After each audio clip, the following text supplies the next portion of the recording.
যে এইবাৰ দুদিন পিছত আমি গম পাম যে হায়াৰ সেকেন্ডাৰী আৰু ডিগ্ৰীত কিমান ছোৱালীয়ে বিয়াত বহিছে আমি আশা কৰিছিলো যে ডিগ্ৰী আৰু হায়াৰ ইমান সফল হোৱা নাই এইবাৰ নিযুত মইনা কিমানে পাব সেই পৰিসংখ্যাটো আমাৰ সন্মুখলৈকে ওলাই আহিব কাৰণ আমি ডিগ্ৰী আৰু হায়াৰ সেকেন্ডাৰীত যিসকল ছোৱালীয়ে বিয়াত বহিব অলপ কষ্ট কমে সেই কাৰণে আমি তেওঁলোকক নিযুত মইনা আঁচনি দি থাকিম অৰ্থাৎ এই আঁচনিখনত আমি অকল দেউতাক মাকৰ চিন্তা কৰা নাই আনকি হাজবেণ্ডৰো আমি চিন্তা কৰিছো শ্ৰদ্ধাৰ ছাত্ৰীসকল আৰু আজিৰ উপস্থিত আমাৰ সুধীবৃন্দসকল বহি থাকোঁতে মই অলপ সময় ননীগোপাল মহন্ত ডাঙৰীয়া আৰু ৰণোজ পেগু ডাঙৰীয়াই ভাষণ দি থকাৰ সময়ত কেৱল মাত্ৰ উৎসুকতাৰ বাবে মই ChatGPTত সুধিছিলোঁ যে ভাৰতৰ কোন ৰাজ্যত ছাত্ৰ ছাত্ৰীসকলক বিনামূলীয়াকৈ নামভৰ্তিৰ সুবিধা দিয়া হয় মই নাজানো ChatGPTয়ে কিমান ভাল উত্তৰ দিয়ে উত্তৰত মোক কোৱা হৈছে যে অসমত কেৱল মাত্ৰ অসমত কলেজ আৰু বিশ্ববিদ্যালয়ত বিনামূলীয়া নামভৰ্তিৰ ব্যৱস্থা কৰা হয় ইয়াত মোক আৰু কৈছে যে তামিলনাডুত OBC অন্যান্য পিছপৰা আৰু জনজাতীয় ছাত্ৰ ছাত্ৰীক বিনামূলীয়া এডমিশন দিয়া হয় আৰু এখন ৰাজ্যত মই নাম ক'ব খোজা নাই কেৱল মাত্ৰ ক'ব পাৰো কৰ্ণাটকত ধৰ্মীয় সংখ্যালঘু ছাত্ৰ ছাত্ৰীসকলক বিনামূলীয়া নামভৰ্তি কৰা হয় তাৰ মানে অসমে মই according to ChatGPT কৈছো বহুত আগলৈকে যোৱা নাই so I am subject to correction আজি অন্তত প্ৰাৰম্ভিকভাৱে আমি ক'ব পাৰো যে ভাৰতৰ ভিতৰতে অসমে এনেকুৱা এখন ৰাজ্য হ'ব য'ত নেকি আমি ইউনিভাৰ্সেল ফ্ৰী এডমিশন ছাত্ৰ ছাত্ৰী আৰু সকলোকে আমি ইউনিভাৰ্সেল ফ্ৰী এডমিশনৰ ব্যৱস্থা কৰি দিও এই স্কিম বিলাকৰ আমি যেতিয়া ইম্প্যাক্ট চাব যাও আমাৰ ৰিসাৰ্চ স্কলাৰ সকলৰ ইম্প্যাক্ট অ্যাসেসমেন্টৰ নিয়ম বেলেগ হ'ব কিন্তু ৰাজনীতি কৰা মানুহৰ কাৰণে আমি ইম্প্যাক্ট ইনস্ট্যান্টলি আমি পৰীক্ষা কৰিব পাৰো কাৰণ যেতিয়াই আমাৰ অফিচৰ পৰা কনফিউজিং বা অকনমান নেগেটিভ সার্কুলার ইস্যু হয় যে ব্যাক থাকিলে থার্ড ইয়ারত এডমিশন নাপাব বা কলেজত যদি আমি সেকেন্ড সেমিস্টার ফার্স্ট সেমিস্টারত ভাল রিজাল্ট কৰা নাই থাৰ্ড সেমিস্টাৰত এডমিশন ফ্ৰি নহব শিক্ষামন্ত্ৰী আৰু মোৰ মোবাইলত যিমান হোৱাটছআপ আহে তেতিয়া আমি বুজি পাও যে স্কিমটোৰ ইম্প্যাক্ট কিমান যেতিয়া ঠিকে ঠিকে চলি থাকে তেতিয়া আমি বহুত গম নাপাও কিন্তু এমাহ যদি নিযুত মইনা আমি নিদিও সেই মাহটোত যিমান আমালৈকে হোৱাটছআপ আহে তেতিয়া আমি গম পাও যে আমি কিবা এটা ভাল কাম কৰি আছিলো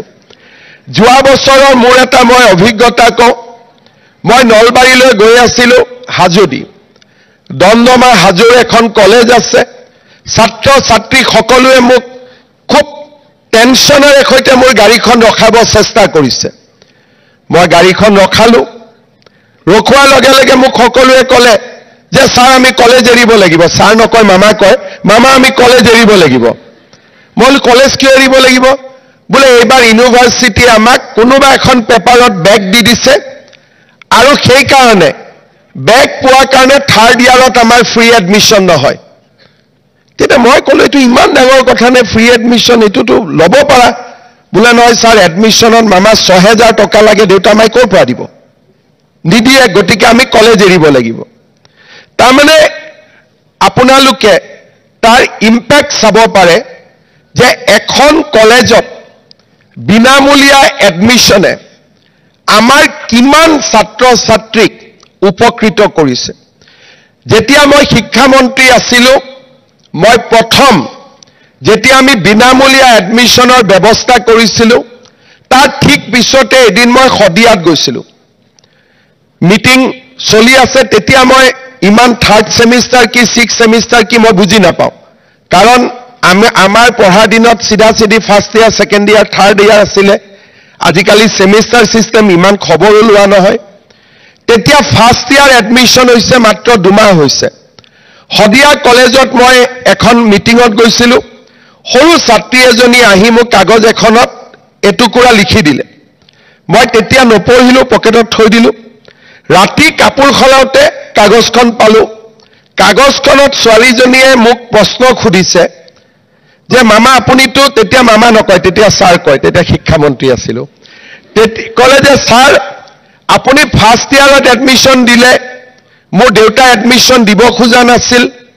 বিনামূলীয়া এডমিশন বুলি মই ফাৰ্ষ্ট ইয়াৰত এডমিশন পালোঁ কিন্তু এতিয়া মই কলেজত শুনিছোঁ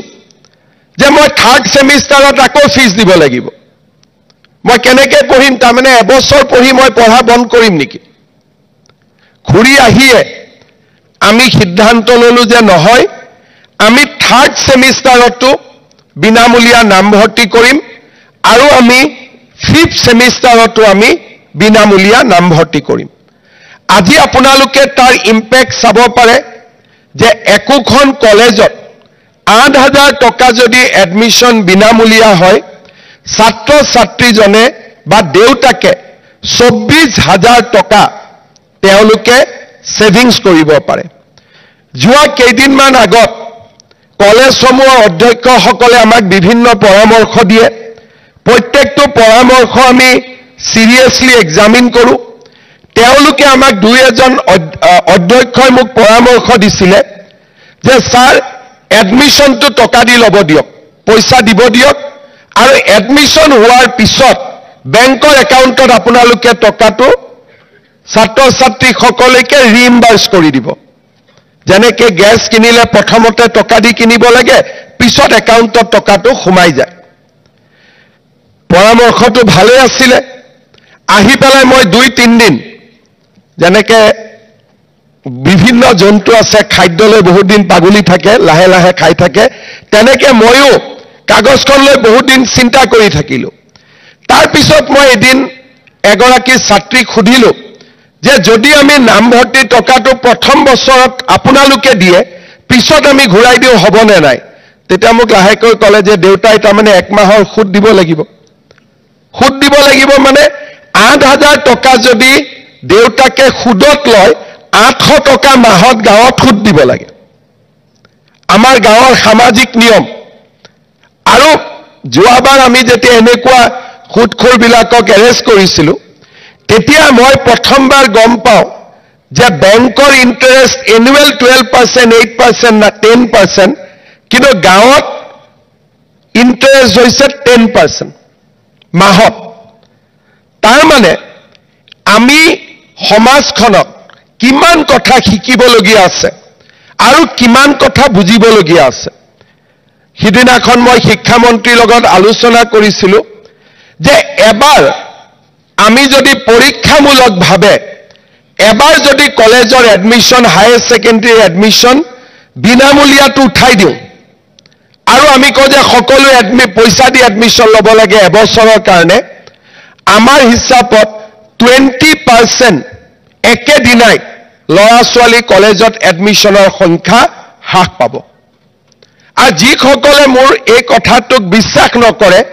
অহা বছৰ ইলেকশ্যনো থাকিও নাথাকে এবাৰ টেষ্ট কৰিও চাব পাৰি কিন্তু আচলতে এইটো নহয় টেষ্ট কৰাৰ প্ৰয়োজন নাই মই একেবাৰে কনভিন্স যে অসমত যদি বিনামূলীয়া নামভৰ্তি নাথাকে 20% ষ্টুডেণ্টে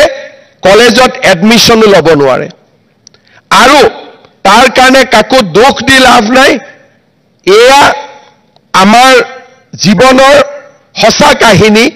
কাৰণ চাহ বাগিচাৰ শ্ৰমিক আৰু নিতৌ ডেইলি উপাৰ্জন কৰা পিতৃ মাতৃয়ে 2জন 3জন 4জন সন্তানৰ 8,000 টকাকৈ এমাহত